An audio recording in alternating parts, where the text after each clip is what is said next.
Three Mountain of Fire pastors chased me out of their church premises by 2 a.m. because of these lady reviews.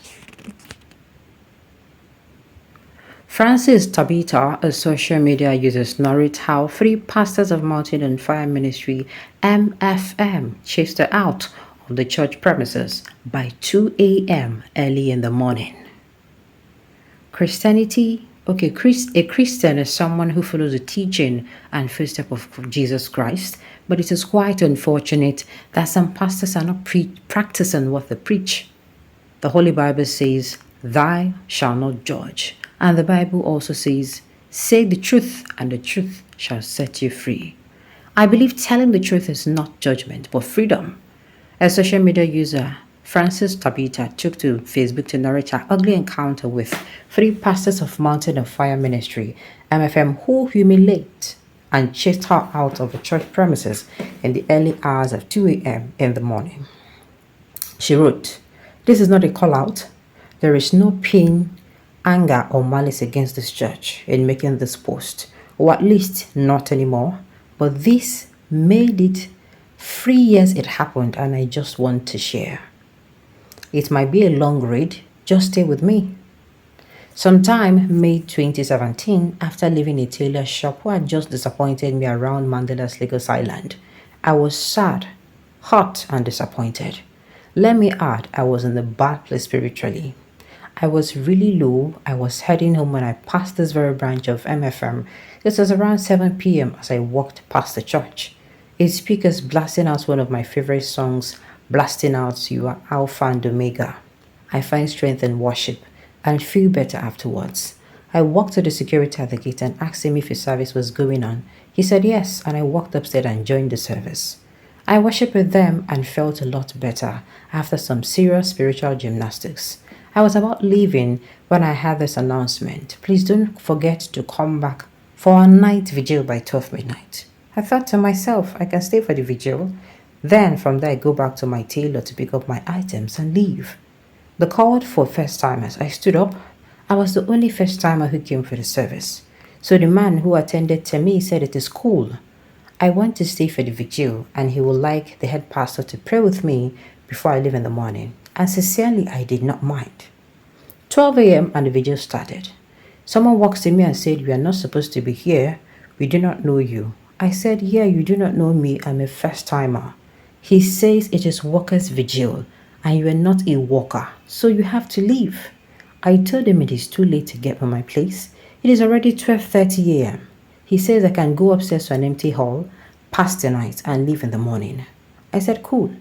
I was given this material used in decoration to spread on the floor and also to cover myself. I did not complain. I was lying down there and dropped the message to Bay to tell her all the experience and where I was precisely. I was deep asleep and very cold when I felt someone kick me. What a way to wake someone. I opened my eyes and I saw 4 men standing by my side, including the man who told me to wait for the vigil and also gave me where to pass the night. First question one of them asked me is, "Who are you and what is the mission here before you send fire to burn you?" I was dazed. Shoo? You reach like that? They asked me to leave the church because they do not know me.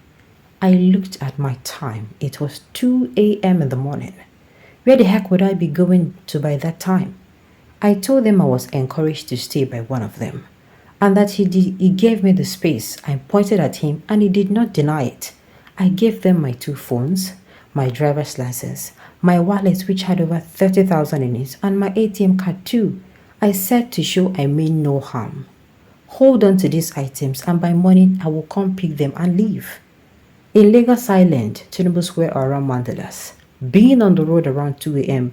is the same as inviting robbery or yourself or even in death in the worst case scenario.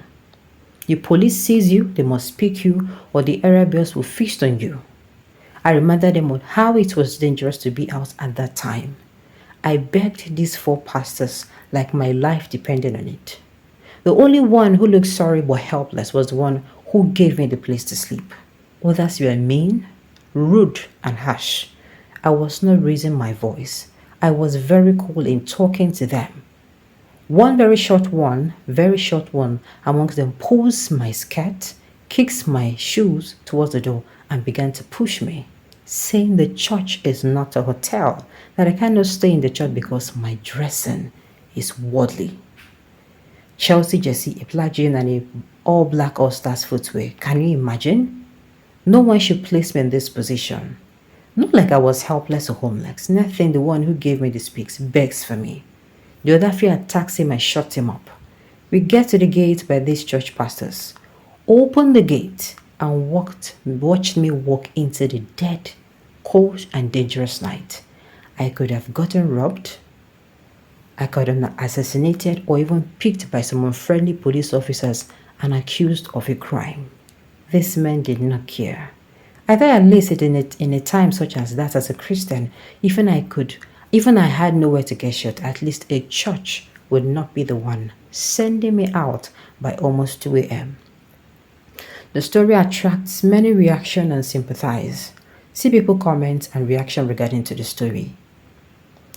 A social media user commented, I had same experience 9 years ago with the same ministry in Akute, Ogun State. The painful aspect is that the church sharing same face with me, so to say. I traveled for a long time and came back to my house.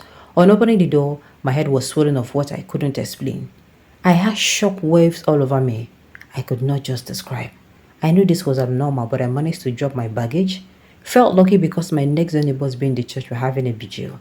I strolled in and explained myself to them, and they began consulting with each other.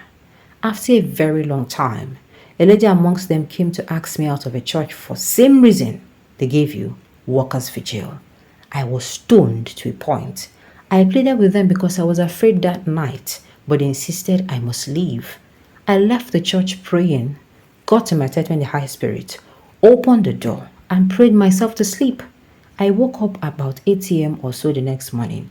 I believe God tried telling me by that experience on my own I can seek and find Him. I really have nothing to say, my dear sister.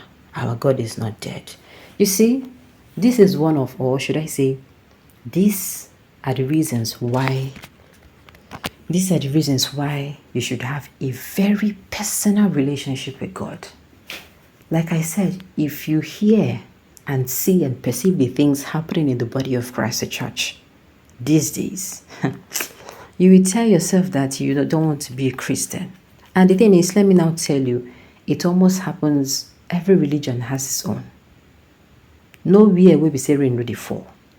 That is why if you are not imbibed, if you do not have a relationship with God or your maker, be it any religion you are, your own is finished. And if you hold on to these things and say, it is because of this reason, they're not going to go to church again, my dear, your own also is finished. You will become a plaything for the devil anytime he wants to go kick you like football. So I'm not going to come out and condemn MFM, but what they do, they're okay. It is not okay. Why? At least see, remove the church. Before you became a Christian, you were a human being. Meaning you should have empathy or sympathy. At least, even if you know you don't want to, within the church. They did not tell you, the person did not tell you, take me to your house. The person say, let me sleep in the church. To me, I don't think there is absolutely anything wrong with it. It is well, I thank God for the lives of these people that actually came out to say this, that nothing actually happened to them. God is indeed not dead. Alright, on this note, we've come to the end of the news. So thank you for tuning in to listen. Until I come your way next time, enjoy the rest of your day.